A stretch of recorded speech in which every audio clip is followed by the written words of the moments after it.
Hello, I am Absolute Power. This is my first video on this channel. I will be reviewing this miniature figure in detail and give you the knowledge that I have on the matter of the Roman legionary. So here we have a fine example of a Roman legionary, and I just love the detail they put into this. It's really cheap, €10. It is labeled under Roman legionary in battle, and it is only €10. I guess you can see it from the little base. It's not they didn't put grass on it. It's just plain green, but that's okay. And here we have, it's just beautiful, really. Here we have a pila, the Roman throwing weapon. So the pilas were, every legionnaire had this, and the Roman legionnaire threw it at the enemy before they were attacked, from about, I think, 5 to 10 meters. Obviously, if I get anything wrong in this video, I would love the feedback in the comments. Tell me if I got anything wrong. I would appreciate it. I'm not an expert on this. I only know a little bit, and I would love to grow with this channel. That would be great. So, next we have the scutum. The scutum is really well made, but it covers a lot of the body. The scutum. That's why they used it to the Romans. It's very heavy though. It is 10 kilos, but it does cover the body, and you can do a testudo formation with this, which blocks basically any arrow damage, which is great. Especially if you're like in the Middle East, which the Romans did go to. They took Jerusalem, and they did fight a lot of empires and enemies there, and this tactic really helped them.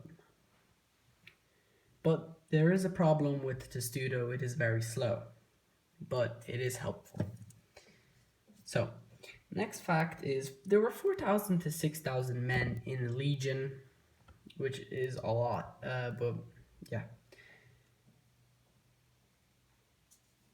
This legionnaire is actually in attack mode. I think I've said that, but I don't think I've mentioned the gladius. The gladius was a Roman sword. It was a short sword. Every legionnaire had this.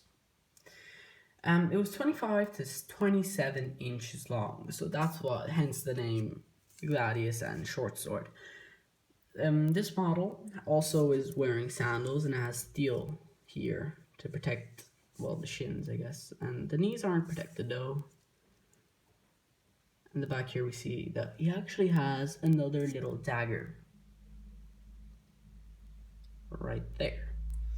So in the Roman legion, let's say they lost a battle, or they failed to do something, or the commander was really angry at them. They just lost a lot of men.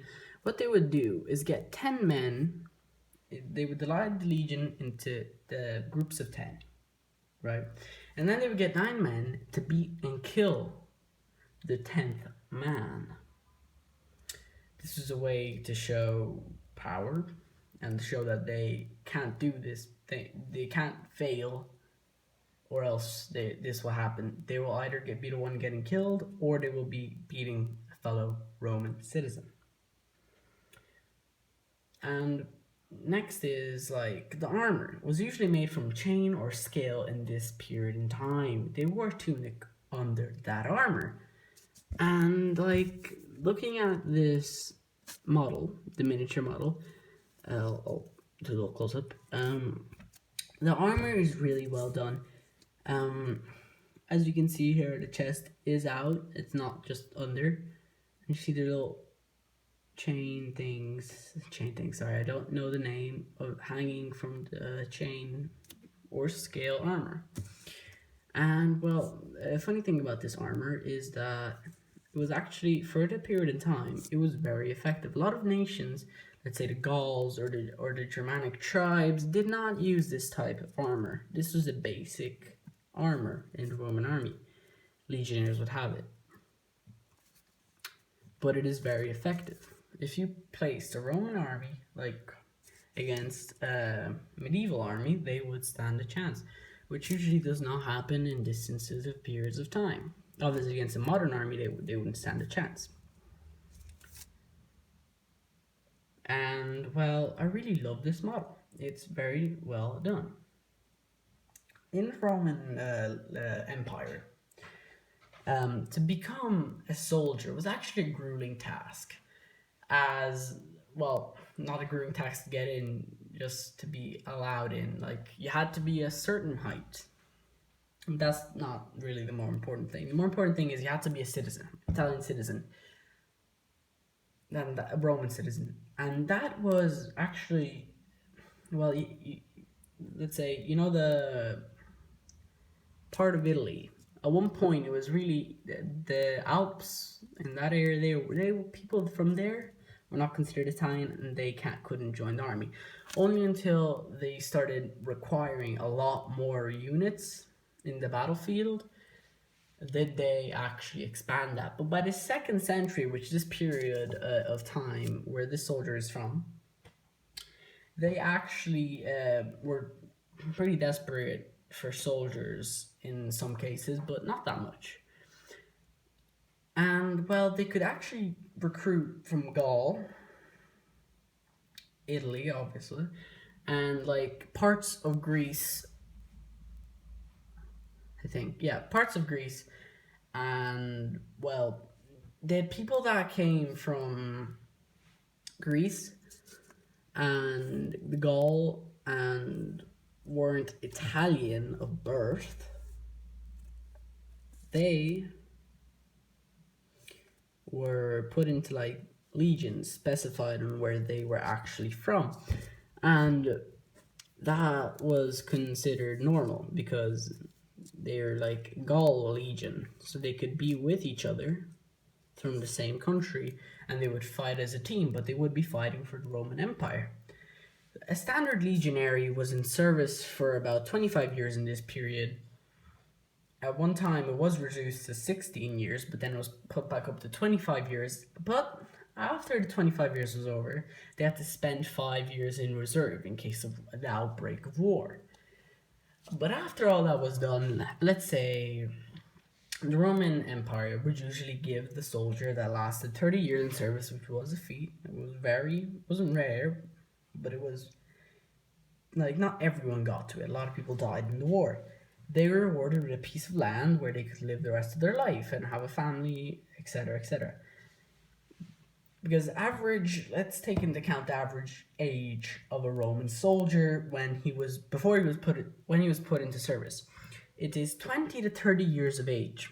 So add 30 years of service and you get, well, if he was 20 years old, 50 years, and if he was 30, he would be 60. So I'm not sure. This is what, well, so at that point you really do want to settle down, especially having a life of war, exhausting life, chance of death, battles, very, very rough. But after that period, you got a piece of land, actually a pretty big piece of land a lot of the time, but before they got into the land shortages because there was a lot of soldiers leaving the army like at 30 years and the Roman Empire hadn't conquered more. But that would be later on.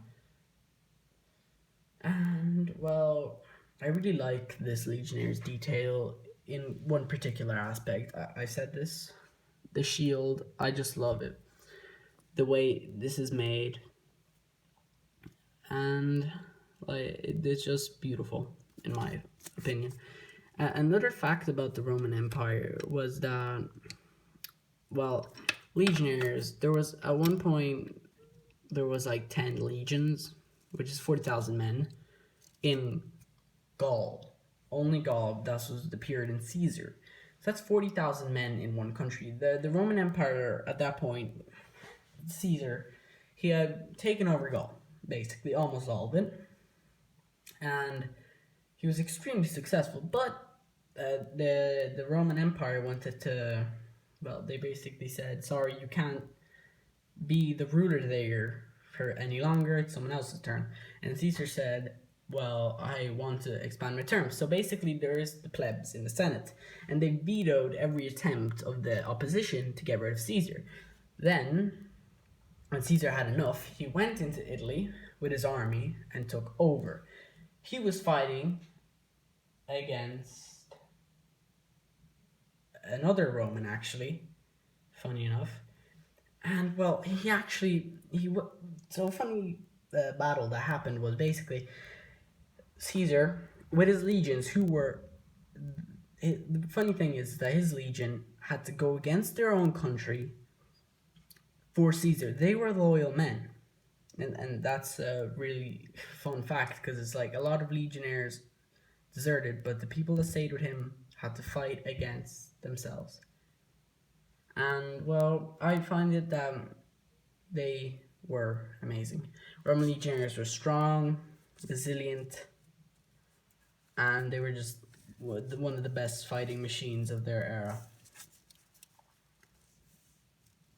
So I hope you enjoyed my video on Roman Legion, on this miniature scale of a Roman legionary in the 2nd century AD. And please like and subscribe. And if there's any feedback you want to give me, I would love to hear it. And please, if I got anything wrong, please tell me. And in the next episode, I will make that correction. Thank you for listening. Goodbye.